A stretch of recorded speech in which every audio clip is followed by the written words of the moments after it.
kan lu kalau beli tanah nih, lu beli tanah, ya kan, lu udah beli tanah tersebut, pasti kan lu pagar tuh, tanah tersebut lu pagar.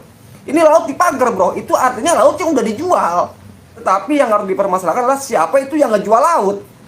Kan begitu logikanya bro ya. Jadi sekali lagi ini adalah bentuk keserakahan daripada pejabat-pejabat kita bro ya. Pejabat-pejabat negara Republik Indonesia tuh, ini adalah salah satu bentuk keserakahan bro. Seperti biasa bro, ya kan, malam-malam begini lagi hujan, gerimis. Kita bahas isu-isu politik ya bro ya. Terutama ini yang lagi viral bro ya.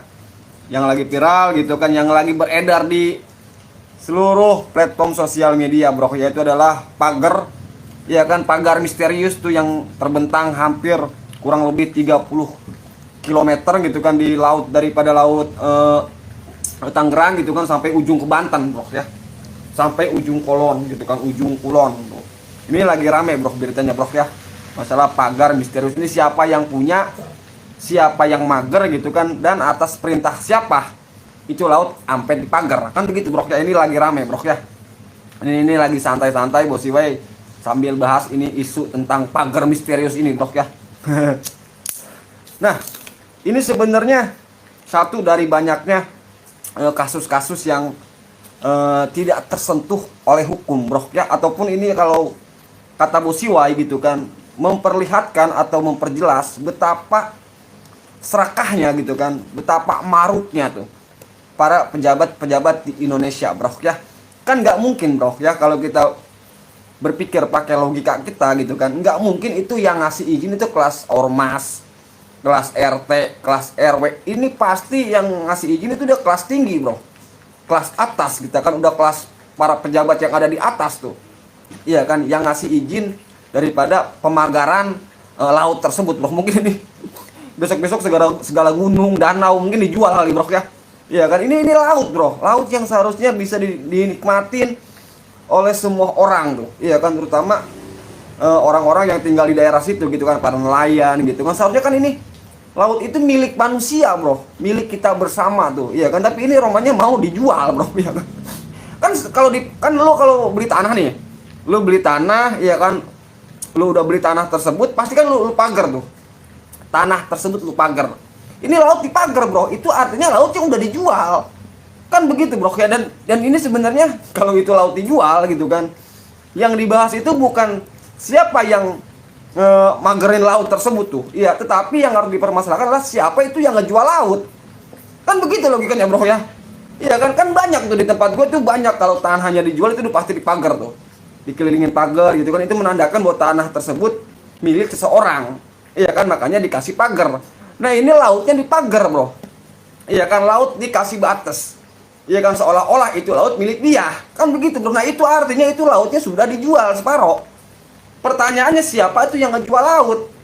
Kan begitu bro, yang bukan siapa yang magerin gitu kan. Ya kalau yang magerin mah, apalagi itu pakai pagar bambu gitu kan, pasti kan ya masyarakat situlah, iya kan, yang nyari duit seperak dua perak tuh, ya kan, lu tuh pagerin tuh laut tuh, ya kan. Ini ongkosnya itu kan ketebak banget bro. Yang nggak ketebak itu siapa yang ngasih izin, iya kan. Nggak mungkin kelas tadi gue bilang tuh ormas RT RW, nggak mungkin bro ya. Ini soalnya ini laut bro, iya kan. Yang ngasih izin siapa? Ini pasti kelas-kelas yang bupati ke atas lah, iya kan. Udah nggak mungkin kelas lurah, yang nggak bakal mungkin bro ya ngasih izin buat mager laut gitu kan. Jadi sekali lagi ini adalah bentuk keserakahan daripada pejabat-pejabat kita bro ya. Pejabat-pejabat negara Republik Indonesia tuh, ini adalah salah satu bentuk keserakahan bro, bentuk kemarukan gitu kan. Sampai laut aja itu mau dijual tuh. Ini gimana ini bro keadaan negara kita bro ya. Kemarin padahal belum habis tuh, ya kan, dimana sumber daya alam kita tuh habis dikeruk tuh, ya kan, dikorupsi sampai 300 triliun bro. Itu kemarin beritanya masih hangat tuh, ya kan. Dan sekarang ini dia pindah ke laut bro. Mungkin sumber daya alam kita yang ada di darat itu sudah habis, dikeruk, dijual-jualin. Nah sekarang pada pindah ke laut, iya kan, mungkin kita laut habis juga bro, dijual-jualin bro ya. Ya meskipun tadi Bos Iway baca berita gitu kan, ini yang punya itu katanya anggota 9 Naga, iya kan, pendiri daripada grup Agung Sedayu tuh, iya kan, si Aguan itu bro ya. Tapi ini Ya kalau itu mah wajar lah ya kan, yang namanya orang punya duit ya kan. Lu mau beli pulau aja kalau lu punya duit ya silakan aja kan begitu bro ya. Tapi ini soalnya ini laut ini gitu kan, kalau dijual gitu kan, itu siapa yang nerima duitnya bro? Siapa yang diuntungkan tuh, iya kan, daripada penjualan laut pantai tersebut tuh, iya kan? Ya laut lah sebut aja gitu kan, laut. Ini siapa yang diuntungkan bro? Apakah masyarakat setempat diuntungkan? Iya kan? Kalau itu di situ dibangun segala macam tuh, ya kan, terus hasil penjualan itu lautnya kemana gitu kan duitnya? Kalau diuntungkan sih mendingan bro ya. Tapi kalau masyarakat di situ malah makin belangsak, ya kan? Ini bener-bener ngibulin rakyat namanya bro ya. Jadi para pejabat kita itu selain dia serakah tuh ya kan, juga tukang ngibulin rakyat tuh.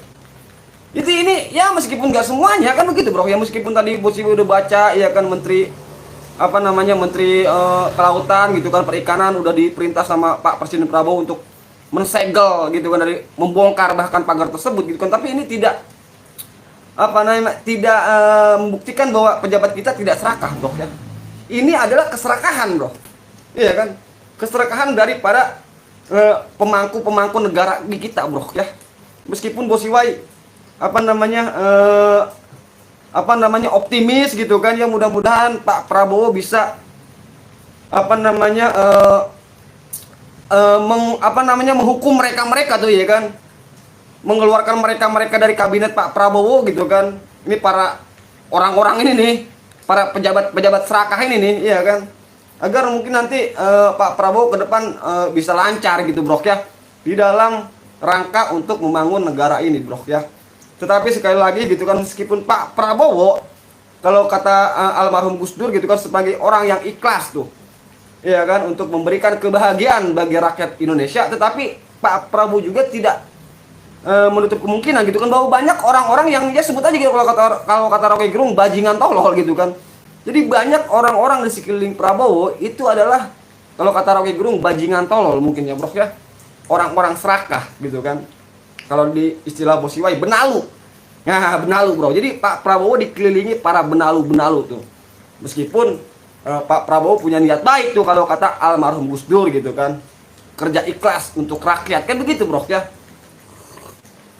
Jadi buat teman-teman gitu kan, ya Bos Iwai membuat video ini gitu kan, karena beritanya ini masalah pagar laut gitu kan. Ini viral dan beredar di mana-mana, bahkan itu pakar politik gitu kan, DPR segala macam mulai membahas ini bro ya. Dan sampai sekarang ini belum ketahuan gitu kan, siapa pemiliknya, ya kan, siapa yang mager dan siapa yang memberi izin ya kan untuk memagar laut tersebut. Ini sampai sekarang belum ketahuan bro ya. Jadi ya kan, wah, meskipun ada ciri-ciri katanya gitu kan dari para 9 naga segala macam tuh, ya kan, yang bahkan kita nggak ngerti itu 9 naga itu siapa aja yang ada di dalam grup 9 naga gitu kan. Tapi ini membuktikan gitu kan, sekali lagi, bahwa ini bukti daripada keserakahan, kemarukan ya kan, ingin memperkaya diri sendiri daripada pejabat-pejabat di negara kita bro ya. Sekali lagi bro ya, Bos Iwai punya pendapat, tentu saja ini bagian daripada keprihatinan Bos Iwai bro ya. Kita bicara tentang kebijakan publik gitu ya bro ya, karena sekali lagi gitu kan, yang punya potensi, yang punya kelebihan untuk nyolong duit negara itu cuman para pejabat publik, karena mereka punya wewenang. Yang punya potensi nyolong duit pajak rakyat itu cuman pejabat publik, karena mereka punya wewenang. Kita sebagai masyarakat nggak punya akses ya bro ya. Makanya kita harus terus menerus kritik daripada kinerja pemerintah ya kan, sebagai alarm tuh bro ya, sebagai pengingat agar mereka itu jangan sampai sewenang-wenang dan lupa terhadap visi misi mereka sebagai pejabat ya kan, seperti tercantum dalam undang-undang, yaitu adalah cerdaskan kehidupan bangsa, rawat fakir miskin bro ya. Jadi sekali lagi gitu kan, Bos Iwai punya pendapat, kalian juga punya pendapat bro, silahkan ucapkan ya bro ya. Oke bro, cukup sekian bro, dah.